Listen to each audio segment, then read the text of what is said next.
오늘 우리가 읽은 이 본문은 초대교회 7 집사 가운데 대표적인 인물 스데반에 관한 이야기입니다.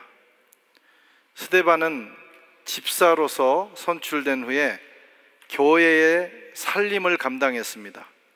살림을 감당하는 사람을 집사라고 하잖아요. 교회에서도 집사가 뭘 하는 거냐? 교회의 살림을 감당하는 것입니다. 하지만 스데반은 거기에다가 교회 살림만 감당한 것이 아니라 밖에 나가서는 복음을 전하는 전도자로 활동을 했습니다. 그러다가 그만 돌에 맞아서 죽음으로 집사들 가운데 최초의 순교자의 반열에 올라갔습니다. 오늘 이 스데반에 대해서 살펴보면서 은혜를 나누고자 합니다. 먼저 이 스데반은 복음 전도자로 활동했다는 겁니다. 8절에 보면 스데반이 은혜와 권능이 충만하여 큰 기사와 표적을 민간에 행하니, 그는 복음을 전하면서 그가 복음을 전할 때 하나님께서 그에게 능력을 주셔서 표적, 기사 이런 것들이 나타나 그 복음을 확증해 주셨습니다. 스데반은 7 집사 가운데 대표적인 사람입니다. 스데반이 죽은 후에 빌립이라고 하는 집사가 또 나타나서 두각을 드러냅니다. 그리고 7 집사 가운데 또 성경에 여러 번 나오는 이름이 니콜라라고 하는, 안디옥의 니콜라라고 하는 사람입니다. 이 사람은 요한계시록에 나오는데 니콜라 당을 지어서 교회를 어지럽게 했습니다. 이 7 집사는 처음에 똑같이 훌륭한 사람으로 하나님의 은혜를 입어서 잘 출발했던 사람입니다. 그런데 어떤 사람은 순교자의 반열에 올랐고 어떤 사람은 그만 변질돼서 교회를 어지럽게 하는 이단이 되었습니다. 여러분, 신앙생활 처음 출발하는 것도 잘 해야 하지만 끝까지 가는 것이 중요합니다. 끝까지 잘 하시기를 축원합니다. 스데반을 프랑스 말로 에티엔느라고 합니다. 성경에 프랑스 말로 번역을 할 때 다르게 나타나는 용어가 몇 가지 있는데 그 중에 하나가 스테반, 에티엔. 또 막달라 마리아 할 때 그 막달라를 프랑스 말로 뭐라고 하는 줄 아세요? 프랑스 말로 막달라는 바로 옆에 있는 성당 이름입니다. 마들렌. 마들렌이 뭐냐? 빵 이름이지요. 조금 그 오전 일부 예배 끝나고 누가 저에게 마들렌 빵을 줬어요. 얼마나 맛있는지 몰라요. 그 틀리지 않어요. 빵 이름인데 이 마들렌이 성경에 나오는 막달라 마리아 할 때 막달라를 의미합니다. 프랑스에 살면서 이런 몇 가지는 좀 잘 이해를 해 두시면 좋겠습니다. 예루살렘 교회가 구제 문제로 문제가 생겼을 때 히브리파 유대인과 헬라파 유대인의 그 과부들이 구제를 받을 때 헬라파가 구제에서 제외되면서 교회가 심각한 문제에 빠졌을 때 이걸 해결하기 위해 사도들이 7명의 헬라파 중심의 7 집사를 선출을 했습니다. 그들에게 모든 교회 살림을 맡기고 사도들은 대신에 기도하는 일과 말씀 전하는 일에 전무했습니다. 각자 서로 잘할 수 있는 부분에 선택하고 집중하자 교회 안에 부흥이 일어났습니다.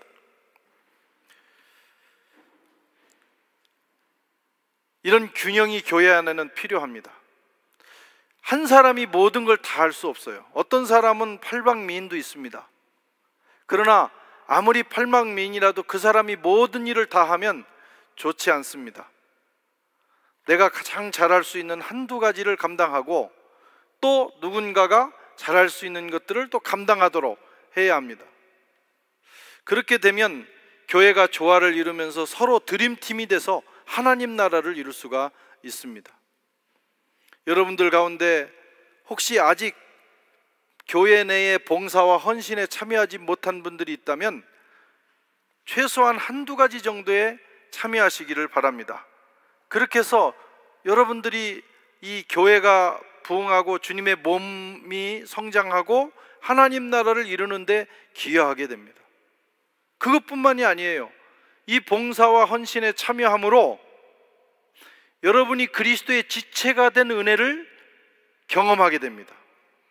또 봉사와 헌신에 참여함으로 하나님께서 일으키시는 그 놀라운 기적의 현장을 경험하게 되는 거예요. 예수님께서 처음 행하신 기적이 가나 혼인잔치 기적입니다. 물이 변하여 포도주 됐네. 거기 모인 사람들은 예수님의 기적을 다 체험했어요. 그 기적의 혜택을 누렸어요.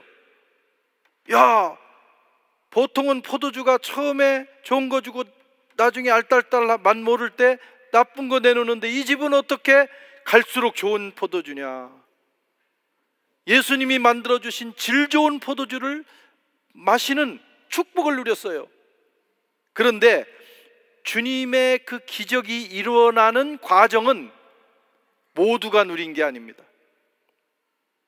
주님을 섬기면서 그 집안을 섬기면서 물을 퍼가지고 나르던 하인들이 퍼가지고 가는데 자기 눈 깜짝할 사이에 물이 변하여 포도주가 된 거예요. 성경은 물 떠다 준 사람은 알더라. 여러분, 누리는, 주님이 주시는 축복을 누리는 그것도 축복이지만 주님이 기적을 베푸시고 역사하시는 과정을 보고 몸으로 경험하는 것은 더 놀라운 축복인 것입니다. 하나님 교회 내에서 이런 크고 작은 봉사에 참여하는 이들에게는 거기 그렇지 않은 사람들이 알지 못하는 그 세계를 경험하게 되는 축복이 있다는 거예요. 그래서 참여하는 것은 축복입니다. 여러분, 봉사하십시오, 헌신하십시오 할 때 그걸 큰 짐을 지운다고 생각하지 마세요. 나에게 놀라운 주님의 역사를 체험할 수 있는 기회를 주시는구나, 이렇게 하고 아멘 하고 받으셔야 되는 거예요. 이쪽 동네는 아멘이 없네. 주님의 교회 내부의 일들에 참여할 때 이런 은혜가 있습니다. 또 이렇게 함께 서로 협업을 하면 하나님 나라의 그 드림팀이 돼서 더 많은 일을 할 뿐만 아니라 지치지 않아요. 누구든지 지칠 수 있어요. 목사도 지쳐요. 누구든지 목사가 될 때는요, 헌신할 때는 주님을 위해서 목숨을 버리겠다고 헌신합니다. 그런데 하다 보면 지치고 나중에는 번아웃, 완전히 모든 것이 소진돼 가지고 더 이상 일어날 수 없을 때도 있어요. 혼자 가는 사람은 일어나지 못합니다. 그런데 함께 일을 나누면서, 함께 기도하면서, 격려하면서, 지쳐 있을 때 서로 일으켜 세우면서 가면 끝까지 갈 수가 있어요. 공동체가 그래서 중요한 것입니다. 아프리카 속담에도 멀리 가려면 함께 가라고 그랬어요. 멀리 끝까지 가기 위해서는 함께 가는 공동체가 되는 것이 중요합니다. 우리 교회는 이제 20주년이 되면서 비교적 많은 분들이 고르게 봉사와 헌신에 참여합니다. 한 사람이 모든 걸 짊어지지는 않아요. 고르게 참여하고, 목회자들은 기도하는 일, 말씀 전하고 가르치는 일, 또 우리 집사님들, 권사님들은 또 자신들이 잘할 수 있는 일을 목회자보다 훨씬 잘 감당을 합니다. 그래서 교회가 우리가 설렁설렁 하는 것 같지만은 이 교회가 은혜롭게 가게 되는 거예요. 여러분들도 꼭 그렇게 되시기를 바랍니다. 초대교회 7 집사님들이 그렇다고 교회 살림만 한 거 아니에요. 지금까지 말씀드린 건 교회 내에서의 활동이에요. 그 말고 이 교회 밖에서 이분들은 모두가 다 복음을 전하는 일을 했습니다. 다시 말하면 전도자가 된 거예요. 복음 전하는 거, 예수님의 증인 되는 거, 예수님의 복음을 사람들에게 전하는 것은 어떤 특별한 사람에게 주신 사명이 아닙니다. 그건 목사님 일이지, 선교사님 일이지, 전도자의 일이지, 이렇게 생각하면 안 돼요. 모든 그리스도인은 이 일을 해야 합니다. 교회 내에서는 전문성을 따라 일하지만 교회 밖에서 복음을 전하는 일은 모두가 해야 돼요. 오래 믿은 사람도 해야 되고, 방금 1시간 전에 예수를 영접한 사람도 전할 수 있어요. 내가 만난 예수 전하면 되는 거예요. 그러면 성령께서 증거해 주시는 거예요. 여기 믿은 지 얼마 안 되는 분도 있고, 오래 저처럼 부모님 태에서부터 교인이 된 사람도 있을 거예요. 여러분 한번 여러분 자신에게 물어보세요. 나는 예수 믿은 다음에 이 예수님의 복음을 몇 사람에게 전했는가? 아마 한 번도 얘기 못한 사람이 있을 거예요. 그러다가는 여러분 죽을 때까지 얘기 못합니다. 얘기 못할 이유가 뭐가 있어요? 예수님이 부끄럽습니까? 예수 믿은 게 부끄러운 일이에요? 아니, 예수님에 대해서 얘기하지 못하고 숨길 만큼 예수님이 내게 그런 존재인가 하는 거예요. 예수님 만왕의 왕이시고요, 우리를 위하여 십자가에 죽으신 분이시고, 지금 나와 동행하시는 분이시고, 나 같은 죄인을 구원해 주신 분이 얼마나 좋으신 분이에요. 그분을 누구든지 믿기만 하면 구원받는다는 것입니다. 입술을 열어서 여러분 전하시기를 바랍니다. 이 일을 감당해야 돼요. 초대교회는 누구나 이 복음 전하는 일은 게을리하지 않았어요. 주님의 부탁이기 때문입니다. 스데반도, 빌립도, 성경엔 나오지 않지만 모든 7 집사가 이 일에 헌신했을 거예요. 왜? 모든 평신도들이 다 복음을 전하는 사람들이었기 때문입니다. 복음 전하셔야 돼요. 하루를 시작할 때, 일주일을 시작할 때, 아니 1년을 시작할 때 목표를 전해야 돼요. 금년에는 최소한 몇 사람에게는 내가 예수님에 대해서 전해야 되겠다. 모든 걸 계획하잖아요. 뭐든지 새로 시작할 때는 다 계획하잖아요. 그런데 우리가 이 복음 전하는 가장 중요한 문제는 계획하지 않아요. 아예 계획에서 제껴. 그래서 안 되는 거예요. 물론 이게 쉬운 일은 아닙니다. 누군가에게 갑자기 예수님을 전했다가 무시당하고 봉변당하고 초대교회 사도들을 얻어맞고 감옥에 갇히고 그랬어요. 이게 쉬운 일은 아닙니다. 그러나 해야 되는 일입니다. 그리고 주님이 가장 기뻐하시는 일이에요. 여러분, 복음은 어떻게 전해야 합니까? 삶으로 전하고 입으로 전해야 돼요. 근데 더 중요한 것은 입으로 전하는 거예요. 입으로 전하고 그 전해진 말씀을 삶으로 보여주는 거예요. 그러면 복음이 파워풀하게 전달됩니다. 입으로는 전하는데 삶이 영 아니야. 그러면 이 복음의 가치를 떨어뜨려. 아니, 당신 같은 사람이 믿는 예수를 내가 어떻게 믿겠어? 그래서 우리가 완벽할 수는 없지만 최선을 다해서 복음의 사람이 되려고 노력을 해야 돼요. 그래야만 그 복음이 효력을 발휘합니다. 또 어떤 사람은 아주 열심히 성자처럼 사는데 예수님을 전하는 일에는 벙어리가 된 사람도 있어요. 사도행전을 읽어보십시오. 초대교회 성도들이 삶으로도 예수님을 증거했지만 그보다 더 중요한 것은 예수 믿은 다음에 그 예수님을 입으로 얘기하는 거예요. 입으로 복음을 전하면 그 복음이 역사합니다. 어떤 사람은 마음이 다 달라요. 돌밭도 있고 길가도 있고 풀밭도 있고 옥토도 있어요. 옥토에 떨어지면 열매가 맺히는 거예요. 우리는 그 밭에 대해서 걱정할 거 없어요. 복음을 전하기만 하면 돼. 입술로 전해서 그 마음밭에 뿌리면 거기서 싹이 나고 열매 맺는 것은 그 사람의 책임이에요. 그러다가 4분의 1, 4명 중에 한 사람은 옥토가 있어. 거기에 떨어지면 영적으로 대박 나는 거예요. 변화되고 천국 백성 되고 그 사람이 누가 될지 여러분 압니까? 그 사람이 빌리그레함이 될지 그 사람이 스펄전이 될지 누가 아느냐 이거예요. 스펄전의 변화는요, 어느 수요일 날 저녁에 자기 교회를 못 가고 눈이 와가지고 가까운 교회에 갔는데 거기에 어떤 초청받은 설교자가, 뭐 설교도 대단히 잘하는 설교자도 아니었어요. 시골교회 초청받은 설교자가 전한 말씀을 듣고 그날 밤에 뒤집어진 거예요. 사실 그 밤에 그 말씀은 스데반을 위해서 하나님이 주신 거예요. 그 사람 하나가 변하면 스펄전, 이 사람이 변하면서 영국이 뒤집어지고 전 세계가 영향을 받았어요. 여러분들이 전한 예수님 그 복음을 듣고 누군가가 막 전하는데 아무도 안 믿어. 그래도 괜찮아. 그건 하나님께서 우리 전하는 우리를 보시는 겁니다. 그리고 열매 못 맺는 것은 그 사람의 책임이에요. 그러다가 딱 한 사람만 걸리면 여러분 얼마나 놀라운 일이 일어나는지 아십니까? 그런 일이 일어나는 거예요. 그래서 부지런히 전하시기를 바랍니다.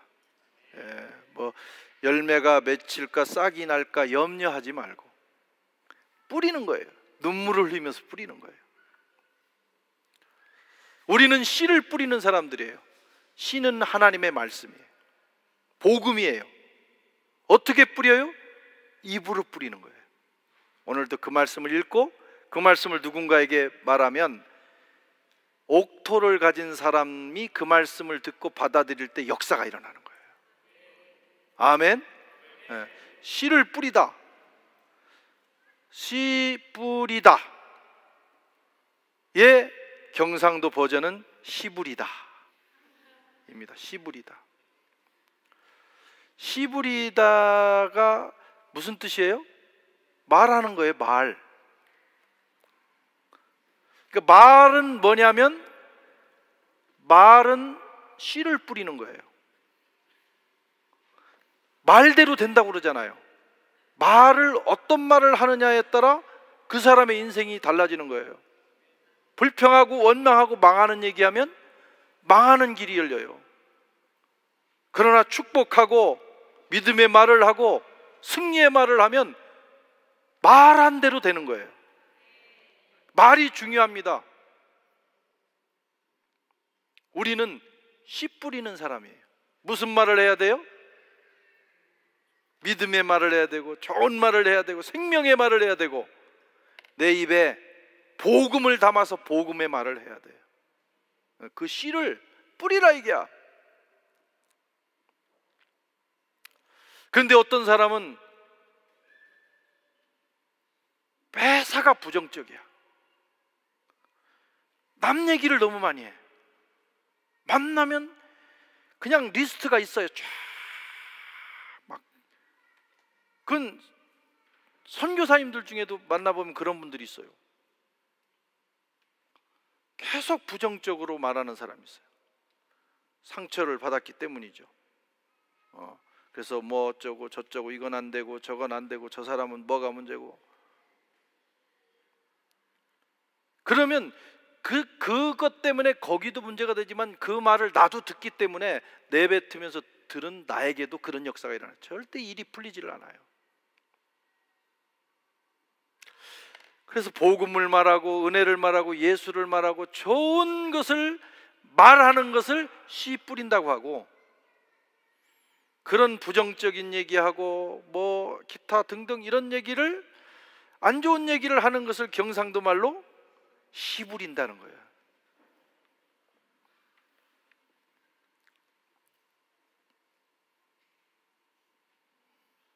와 씨 부리노.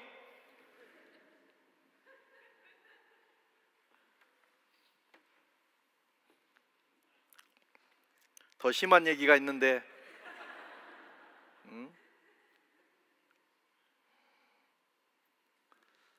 똑같은 말을 해도 씨 부리지 말라 이게야. 씨를 뿌리세요. 아멘. 크리스찬은 이 입을 조심해야 돼. 우리가 씨 부리지 않고 씨를 뿌리면, 복음을 전하면 하나님이 역사하십니다. 사도행전 1장 8절에 오직 성령이 너희에게 임하시면 너희가 권능받고 예루살렘 온 유다 사마리아 땅끝까지 이르러 내 증인이 되리라. 증인, 예수님의 증인 되도록 하기 위해서 성령이 오시고 권능을 주셨다는 거예요. 예수님 전하는 일에 내 입술을 사용하면, 복음의 씨를 뿌리면 성령께서 저와 여러분들에게 하늘의 능력을 부어주신다 이거예요. 우리가 처음 은혜 받고 처음에 은혜 받으면 능력의 문이 열립니다.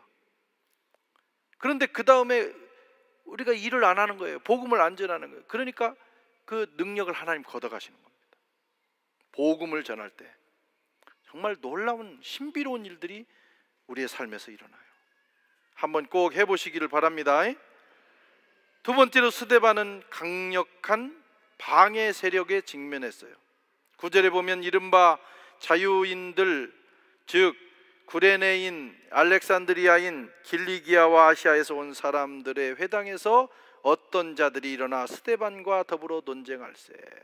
이 회당 이름을 리버디노 회당이라고 합니다. 자유인들의 회당, 그런 뜻이에요. 리버티, 리베르데, 리버디노, 이게 같은 자유라는 뜻이에요. 이 말은 뭐냐면 유대 사회에서 비교적 자유로운 생각을 가진 디아스포라 유대인들, 헬라파 유대인들 중심으로 모인 이 회당이라는 뜻이에요. 그런데 왜 이렇게 자유로운 이 사람들이 스데반을 공격하고 있느냐? 그 이유는 스데반도 여기 출신입니다. 리버디노 회당 출신이라고 봐야 돼요. 이방 디아스포라 유대인이었으니까. 그러다가 예수를 믿고 바울도 마찬가지고, 그들이 복음을 전하니까 처음 예루살렘 교회는 사도들을 중심으로 한 히브리파 유대인들 중심으로 예수를 믿었지만 시간이 지나면서 점점 헬라파 유대인들이 돌아오기 시작합니다. 그런데 이 헬라파 유대인들이 어디서 오느냐? 리버디노 회당, 자유인들의 회당을 다니던 교인들이 기독교로 개종을 하는 거예요. 그들이 볼 때는 교인 뺏어가는 겁니다. 교인 뺏어가면 지금도 열받지 않아요? 다 우리가 주님 교회라고 하면서도 우리 교인을 누가 막 이렇게 이런 식으로 데려가면 누구든지 힘들어해요. 여기도 마찬가지였어요. 그래서 집중 공격을 하는 것입니다. 여러분, 스데반이 생각하기를 내가 하는 일은 거룩한 일이고 주님이 부탁하신 일이니 이 일을 하면 모든 일이 일사천리로 이루어질 것이다. 그렇게 생각했을까요? 우리는 그렇게 생각합니다. 하나님 일, 선한 일을 계획했으면 하나님이 팍팍 밀어주셔가지고 일이 그냥 쫙쫙 돼야 되는데, 여러분, 세상이 그렇지 않아요. 거룩한 일일수록, 좋은 일일수록, 하나님의 일일수록 방해가 많습니다. 왜? 마귀가 역사하니까. 왜? 이 세상은 어두움이니까. 빛의 일에 대해서 방해를 하는 것입니다. 내가 좋은 마음으로 주님 일을 하려고 했는데 왜 이런 일이 내게 일어나지? 라고 말하면 아직 우리가 수준이 미달한 거예요. 우리가 하는 일이 좋은 일이기 때문에 방해가 있는 것이, 거룩한 일이기 때문에 핍박이 있는 거예요. 하나님의 일이기 때문에 세상이 저항하는 것입니다. 진리는 무시와 조롱과 박해의 관문을 통과한 후에 비로소 자명해진다는 것입니다. 진리는 거저 자명해진다, 아주 밝아지는 거예요. 언제? 이런 관문을 통과한 후에. 저와 여러분들이 정말 진리의 길을 가기를 원한다면 이 각오를 하셔야 돼요. 내가 지금 결심한 내 인생길, 내가 결심한 이 모든 일들이 반드시 방해를 만나게 될 것이다. 그래서 처음부터 허리띠를 졸라매고 마음 단단히 하고 출발해야 돼요. 그렇지 않으면 끝까지 못 갑니다. 예수님께서도 너희들 따라와라, 지금부터 그냥 일사천리로 인생이 이루어질 테니까 그렇게 말씀하지 않았어요. 좁은 문으로 들어가는 것이다. 협착한 길로 가는 것이다. 사람들은 거기를 가기를 원치 않는다. 우리가 그 길로 들어선 것입니다. 그러니까 편하고 예수 편하게 믿다가 믿을 생각을 했으면 여러분 빨리 여기서 그만두시기 바랍니다. 이 길은 절대 편한 길이 아니에요. 십자가의 길입니다. 그래서 단단히 마음을 먹은 사람만 끝까지 갈 수 있어요. 현대 교회는 거짓 복음을 가르치고 있어요. 그냥 예수 믿으면 다 하나님이 다 책임져 주신다, 좋은 길만 얘기합니다. 그러나 그렇지 않아요. 우리가 예수 믿어 천국을 얻고 영생을 얻은 대신에 이 땅에서는 박해를 받고 어려움을 당하는 거예요. 디모데후서 3장 12절에도 무릇 그리스도 예수 안에서 경건하게 살고자 하는 자는 박해를 받으리라. 바울이 디모데에게 지금 전하는 말씀입니다. 디모데가 바울의 제자가 돼서 목회자의 길을 걸어갑니다. 그의 앞에는 박해가 있다는 것입니다. 자, 스데반이 박해를 받는데 유대인들이 지금 어떻게 도전합니까? 첫째는 논쟁을 걸어. 논쟁. 프랑스어에 요 비슷한 말이 두 개가 있어요. 토론. 토론이라는 건 뭐냐면 좋은 결론을 낼 목적으로 건강한 대화를 하는 거예요. 디스퀴테. 그런데 토론 말고 논쟁이 있어요. 디스퀴테. 상대방을 무너뜨릴 목적으로 하는 거예요. 그리스도인은 토론을 잘하는 사람이 돼야 됩니다. 그래서 항상 상대방의 의견을 존중하면서 좋은 결론을 끌어내면 되는 겁니다. 그런 사람이 되면 돼요. 그런데 예수 믿는 사람 중에도 이 디스피트에 강한 사람이 있어요.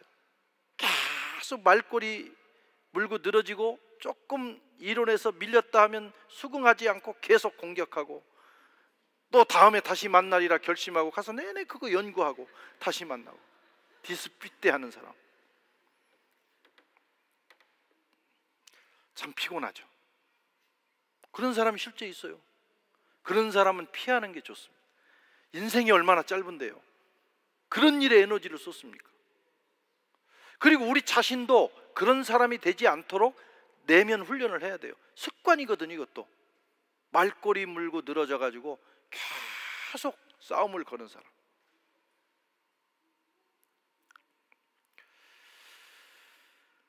피할 수 없다면 싸우지 말고 차라리 당해. 그런 사람은요, 이겨놓으면 절대로 그대로 끝나지 않습니다. 막 철저하게 더 무장하고 나타나. 아니면 피하든지 아니면은 차라리 한번 당해주고 말든지. 그래서 이 논쟁은 피하는 것이 좋습니다.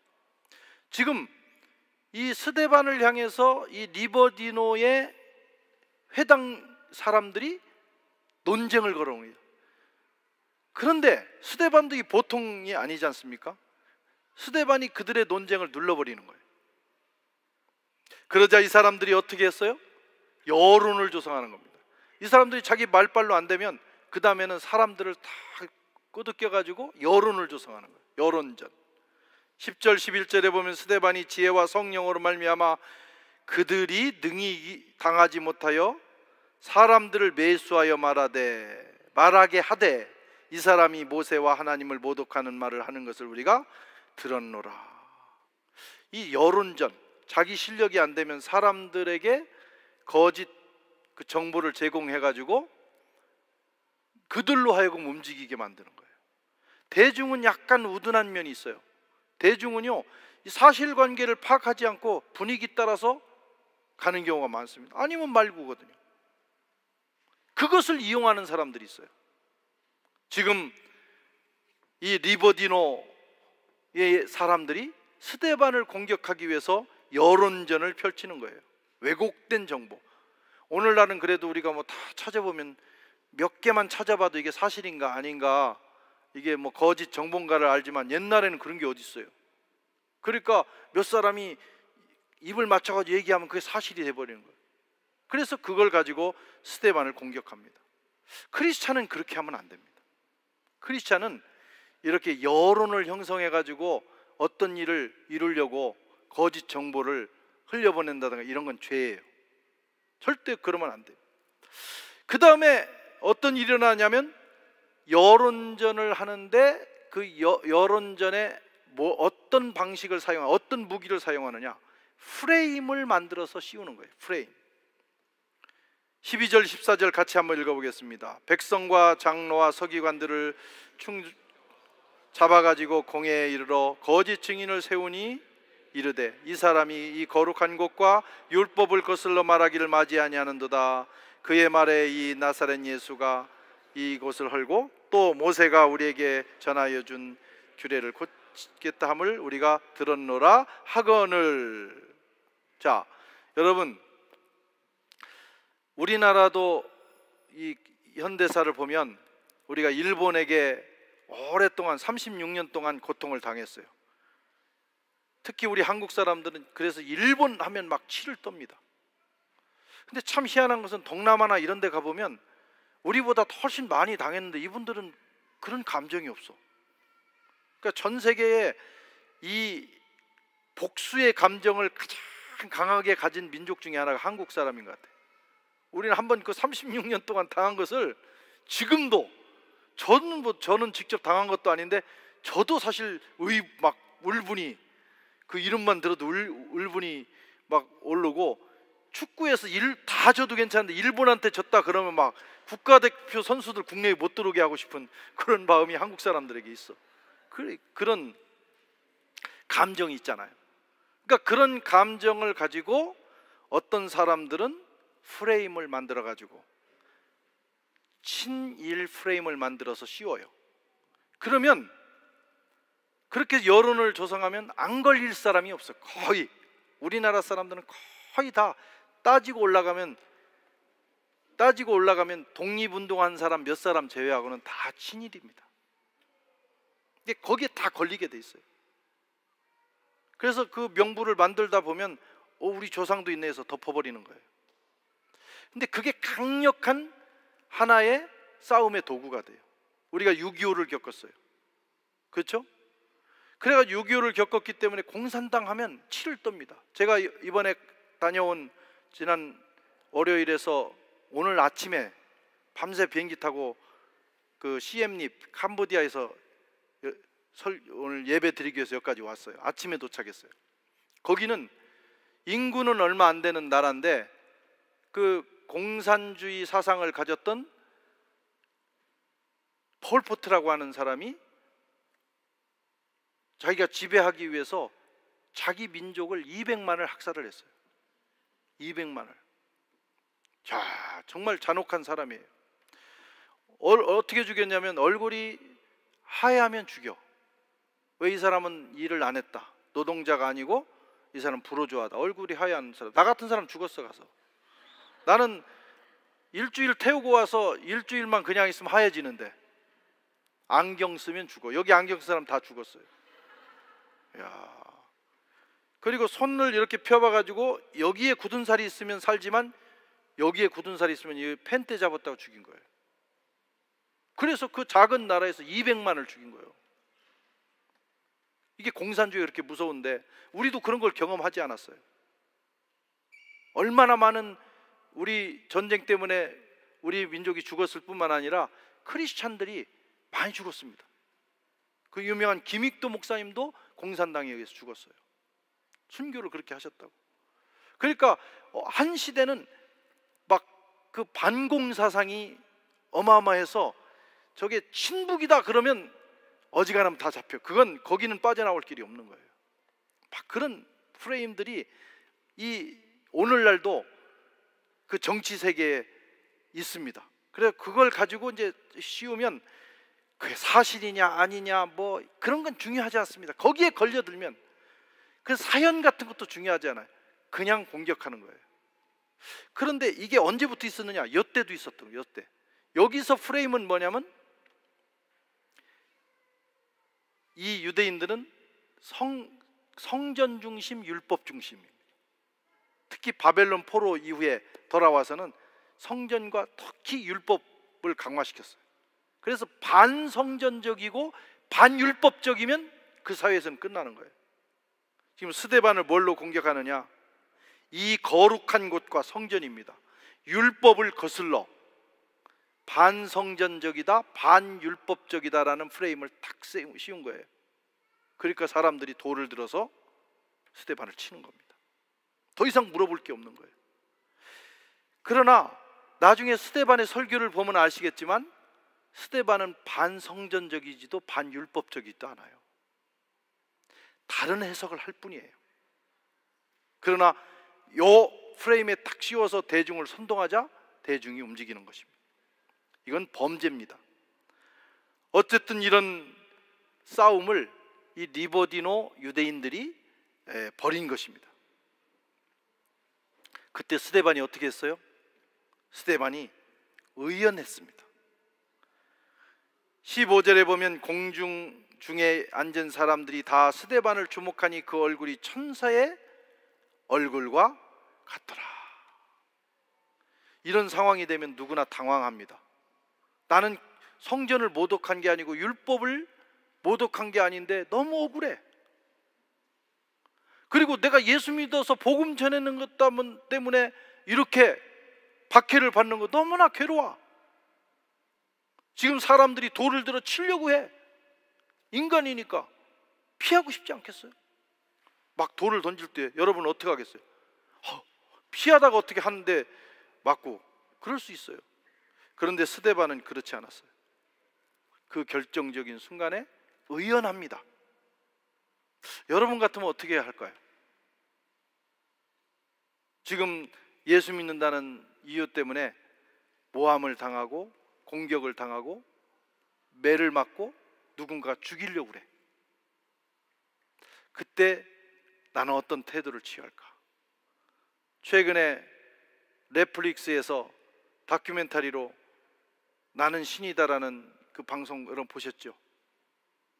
거기에 JMS 이 사람이 신 행세를 하다가 거기 짧은 그 장면에 보면 어느 산에서 이 사람을 잡으러 간 사람한테 걸렸어요. 반바지 입고 그 텐트에서 나오면서 왜 그래 하면서 도망가는 모습을 딱 보니까 확실히 신이 아니구나 하는 생각이 들었어요. 야, 얼마나 비겁하게 보이는지. 그 사람, 그 잡으러 간 사람이요, 내가 저런 사람을 잡기 위해서 내 인생을 이만큼 허비했는가 그런 고백을 합니다. 대부분의 사람들은 그런 위기 상황이 오면 뭐 자기가 신이라고 생각했던 사람도 그렇게 되는 거예요. 그게 다 사람입니다. 그런데 오늘 스데반은 그렇지 않았어요. 사람들이 스데반을 주목하니 그의 얼굴이 천사의 얼굴과 같았다. 요동하지 않아.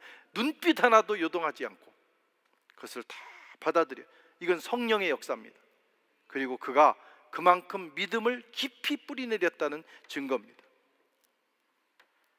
믿음의 호흡이 깊어요. 진리를 붙들었어요. 양심에 부끄러운 것이 없어요. 그래서 사자같이 담대한 것입니다. 어려움 당해봤을 때 바로 그 순간에 진짜와 가짜가 드러나게 되는 것입니다. 스데반은 그들이 돌을 들어 치려고 하는 그 순간에도 마음의 평안을 잃지 않았고 담대함을 잃지 않았고 은혜를 잃지 않았어요. 그래서 그의 얼굴이 천사와 같이 빛나는, 그리고 나중에 그가 기도할 때 드리는 기도를 보면 예수님이 십자가에서 드렸던 기도와 같은 기도를 드립니다. 그 결정적인 순간에 예수님을 닮아간 것을 보게 돼요. 물론 스데반도 인간이기 때문에 두려웠을 수 있어요. 그런데 여러분, 순교자들을 보면 순교자들이 우리하고 다르지 않습니다. 우리보다 조금 더 잘 믿는 거예요. 그들에게도 두려움이 있고 분노가 있고 아픔과 상처가 있어요. 그러나 늘 주님을 바라보고 믿음 가운데 기도하며 살다 보면 그 결정적인 순간에 성령께서 붙들어 주시는 거예요. 딱 그때 마음을 붙들어 주셔서 오히려 그때 더 담대하게 흔들리지 않는 마지막을 보낼 수 있도록 허락하십니다.